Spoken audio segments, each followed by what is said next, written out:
దావీదు మీద అనేక మందికి ఉంది. శత్రువులు ఎంతమంది తెలుసా?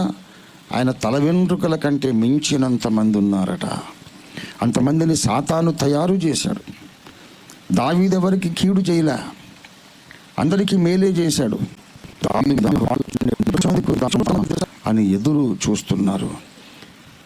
ఎలాగైనా దావీదుకు హాని చెయ్యాలి అనే ఆలోచనలే వారికి నిత్యము పుట్టుచున్నవి. 56వ కీర్తన చూడండి, 5వ వచనంలో, దినమెల్ల వారు నా మాటలు అపార్థము చేయుదురు, నాకు హాని చేయవలెనన్న తలంపులే వారికి నిత్యము పుట్టుచున్నవి. హాని చేద్దామని, ఏదో ఒకటి చేయాలి, వీడిని చంపేయాలి, గాయపరచాలని. ఎందుకు బాబు, నీకు దావీదు ఏం కీడు చేశాడు అంటే వాడికి సమాధానమే లేదు. ఎర్రముఖం వేసుకొని చూస్తాడు. ఎందుకు ఆయన్ని చంపుతావు, ఎందుకు గాయపరుస్తావు, అతను నీకేం కీడు చేశాడంటే, మాకు అదంతా తెలియదండి, అతనంటే మాకు ఇష్టం లేదంతే అంటాడు. పిచ్చి పట్టినట్టు మాట్లాడతారు. అలాంటి వాళ్ళు లక్షల సంఖ్యలో ఉన్నారు. తల మీద వెంట్రుకలు ఎన్ని ఉంటాయో మరి. ఒక పెద్ద ఆయన చెప్పాడు, దాదాపు 1,00,000 ఉంటాయి సార్ అన్నాడు. ఇక లెక్కేసుకొని చూసుకొని తేడా వస్తే అప్పుడు అడిగాడు. అంత ఓపిక ఎవడుకుంది? అద్దం ముందు నిలబడి 1, 2, 3 అని ఎప్పుడైనా లెక్క పెట్టుకున్నామా? అసలు సాధ్యమా? అంటే దాదాపు ఒక్క మనిషి మీద 1,00,000 మంది పగబడితే అతని జీవితం ఎంత ప్రమాదాలమయమైపోతుంది. ఎటువైపు నుండి, ఎవడు ఎక్కడి నుండి ఎలాంటి ఇబ్బంది సృష్టిస్తాడో తెలియదు. 18 సార్లు నా మీద హత్యా ప్రయత్నం జరిగింది. నేను ఆ విషయం చెప్తే ఆఫ్రికా నుండి వచ్చిన ఒక ప్రవక్త అన్నాడు, you are wrong pastor Ophir, you are wrong అన్నాడు. ఎందుకు రాంగ్ అండి?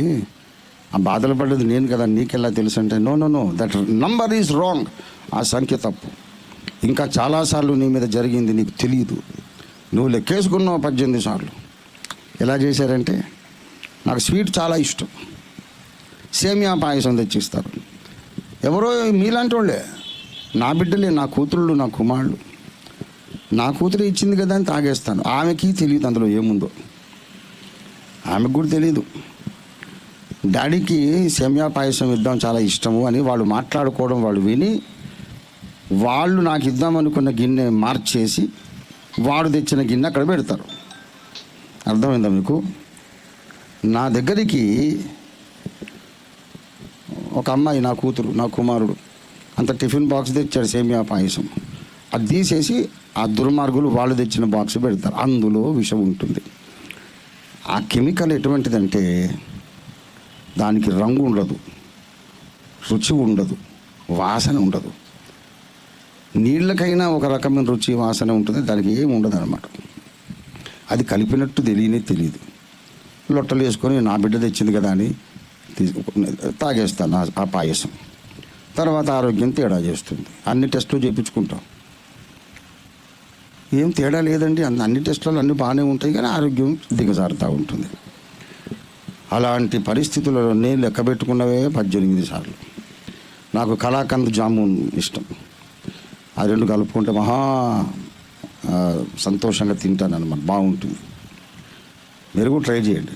గులాబ్ జామున్, దాని సిరప్ ఉంటుంది, షుగర్, అందులో కలాకంద్ వేసి మొత్తం కైమా కొట్టుకొని తింటే సూపర్ ఉంటుంది అన్నమాట, చాలా బాగుంటుంది.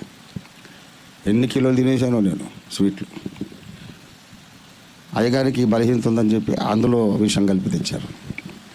ఒకసారి అరటి పండులో పెట్టి తెచ్చారు, అరటిపండు తినేసాను, అందులో విషం ఉంది. 18 సార్లు, ఇంకా ఎక్కువ సార్లు అని ఆఫ్రికా నుండి వచ్చినటువంటి దైవజనుడు చెప్పాడు. ప్రియులారా, చంపాలని పగబట్టడానికి ఏం కారణం? ఓఫీర్ గారు ఎప్పుడైనా మీ ఇంటికి వచ్చాడా? ₹1 తీసుకున్నాడా? మీ ఇంట్లో ఆడవాళ్ళని ఏమైనా ముట్టుకున్నాడా? ఏమన్నా నీకు కీడు చేశాడా? మేలే చేశాడు కానీ కీడైతే చేయలేదుగా. ఎందుకు అంత పెద్ద నిర్ణయం తీసుకున్నారు? చంపేసేయాలన్నంత తీవ్రమైనటువంటి పగ ఎందుకు మీకంటే? ఏమో మాకు ఇష్టం లేదని. దెయ్యం పట్టిన వాళ్ళు, not normal people, they are possessed people. లేకపోతే ఒక మనిషిని చంపాలి అని ఎందుకు ఆలోచన వస్తుంది? దానికి మళ్ళీ ప్లాన్లు, స్కెచ్లు, రెక్కీలు, దానికి ప్రయత్నాలు, డబ్బు ఖర్చు పెట్టడం. ఇదంతా నిత్య చీకటి వారిలో ప్రవేశిస్తేనే సాధ్యపడుతుంది. ప్రభునందు ప్రియులారా, మామూలుగానైతే మనం ఎవడైనా మనల్ని బాధ పెడుతున్నాడు అనుకోండి, అతడంటే మనకు కిట్టదు, మనకు సరిపడదు, మనం ముఖం తిప్పేసుకుంటాం, సహవాసం మానుకుంటాం, వాళ్ళ ఇంటికి వెళ్ళడం పలకరించడం మానేస్తాం. అంతే తప్ప వీడిని కొట్టి చంపాలని ఎందుకు వెంటపడతాము? ఎవరు అలాగ అనుకోరు. కానీ కీడు చేసిన వాళ్ళను కూడా ఒక మంచి మనిషి అన్నోడు చంపాలనుకోడు. కానీ మేలు చేసిన వాళ్ళను, ఏ కీడు చేయని వాళ్ళను చంపాలి అనే క్రూర ద్వేషం ఎప్పుడు వస్తుందంటే నిత్య చీకటి వారిలో ప్రవేశించినప్పుడే. అలాంటి వాళ్ళు సమాజంలో లక్షల మంది ఉన్నారట. నాకో 1,00,000 మంది ఉన్నారు శత్రువులు, నీకో 1,00,000 మంది ఉన్నారు, కోట్ల మంది. ఎంత ప్రమాదకరమైన స్థితిలో మనం ఉన్నాం. అయినా దావీదు అంటాడు, మై డరనే వాలా నహి, నా హృదయము నిబ్బరముగా ఉన్నది. దేవునికి స్తోత్రం కలుగును గాక. అరే 1,00,000 మంది కాదురా బేవహూఫ్, 1,00,000 కోట్ల మంది ఉండని నా యేసయ్య సరిపోతాడు. దేవునికి స్తోత్రం కలుగును గాక. హల్లెలూయా. నా హృదయము నిర్భయముగా ఉన్నది. మొన్న నాకు క్యాన్సర్ కూడా ఈ మంత్రాలతోనే వచ్చింది. నన్ను కొట్టారు, తలపగలు కొట్టారు. ఇతను చచ్చిపోతాడన్న డాక్టర్ మళ్ళీ లేచి కూర్చున్నాను. వెన్నుపూస విరగొట్టారు. జీవితకాలం అంతా చక్రాల కూర్చే ఇతనికి గతి అని చెప్పి డాక్టర్స్ అని వాళ్ళు లేచాను, డ్యాన్స్ ఆడాను. నేను స్కూటీ నడుపుకొని వచ్చాను, మీరు చూశారు. వీడిని ఎలా చేయాలి, కొడితే లాభం లేదని చెప్పేసి ఆయుష్కాలం ఉన్నవానికి పొడిచినా సాగు రాదట. అట్లా ఉన్నది ఇప్పుడు నా పరిస్థితి. ఆ తర్వాత ఇక ఈ విషం పెట్టడం మొదలుపెట్టారు. అది కూడా విఫలమైపోయింది. అప్పటి నుంచి చేతబడులు, బాణామతులు, మంత్రాలు మొదలుపెట్టారు. దేవుడు అన్నిటినీ నాకు మేలుకరంగా మార్చేశాడు. దేవునికి స్తోత్రం కలుగును గాక. హల్లెలూయా.